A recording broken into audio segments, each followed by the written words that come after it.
Loses Wake Forest Demon Deacons. Will there be a championship Sunday in their future?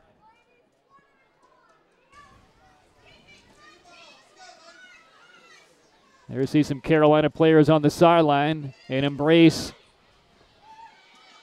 of hope. Hoping there is a goal in the next 3 minutes to draw even. Free kick for Wood and UNC. The clock is below 3 minutes. Brigman, a touch to the side. McFarland shoots it across. Headed once, there's a direct, and there's the equalizer by Klingenberg with 2:45 left in the second half, and the Tar Heels' prayers have been answered.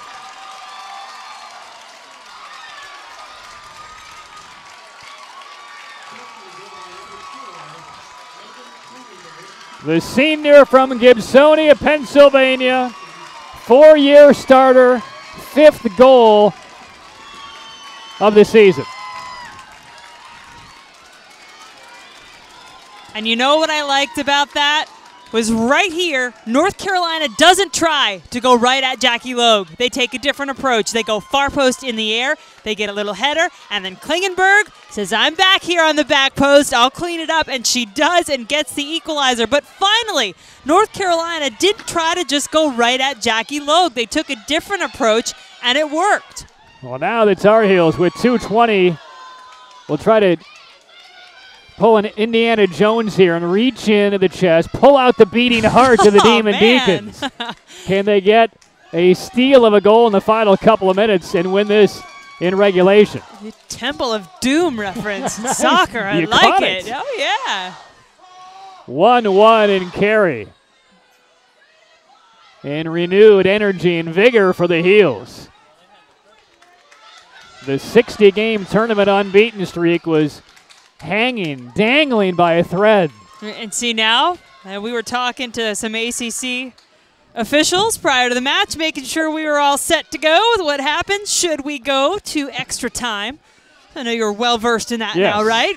The 2 10-minute periods if needed. It is golden goal, which means the first team to score is the winner. We will not keep on playing after that. That's if we get there. We might have some more dramatics here in the final minute and a half. We'll see. Oh, terrific delivery by McFarland. I couldn't see who got the initial light side of the temple before it got to the boots of Klingenberg. And she had about 3 feet of space to narrowly thread it through. She was left open there on the back post, and it wasn't an easy ball, but she didn't have to put a heck of a lot on it. She just had to put it in the right place. And here is Meg Morris.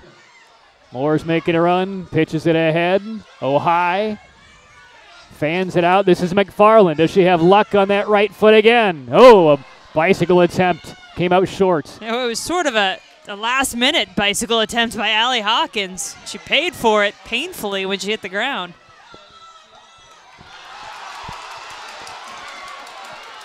Oh, temper is getting a little bit short here in the final couple of minutes. Under 30 seconds remaining. North Carolina in the 87th minute ties Wake Forest. They have 15 seconds. Can they get one more shot on Bledsoe? Klingenberg will throw in quickly to the edge of the box. Wake will clear, and we are headed to overtime in the first of 2 semifinals. You wanted to hang out here a little longer, didn't you? Fantastic game, fantastic partner, great crew. And we'll see if we can get one more shot of that game-tying goal by Klingenberg as we get ready for 2 10-minute overtime slots. Wake Forest this close to ACC history. They had the Mike Tyson of the heavyweight group in the ACC women's soccer teetering on the brink against the ropes. But Tyson and the Tar Heels land the uppercut, and they knock the Deacons down and force overtime on the goal by Klingenberger with 2.5 minutes left.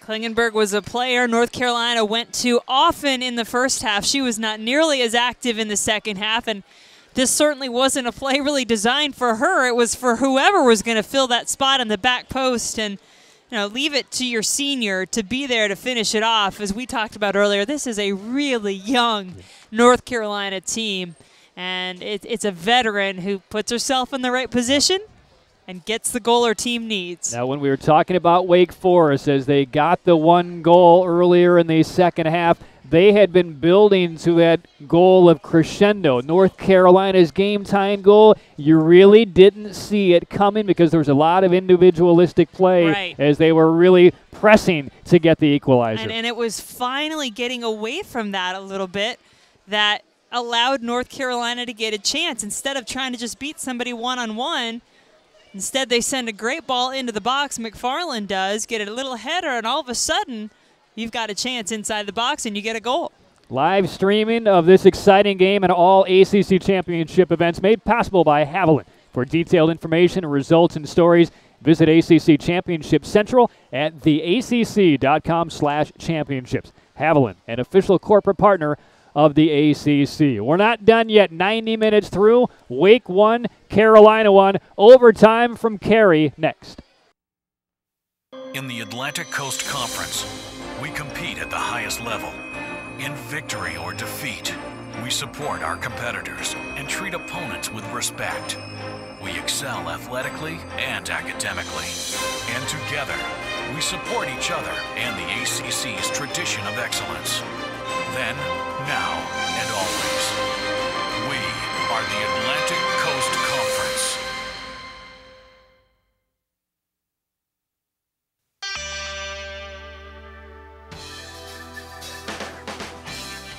Imagine finding a need, achieving a solution.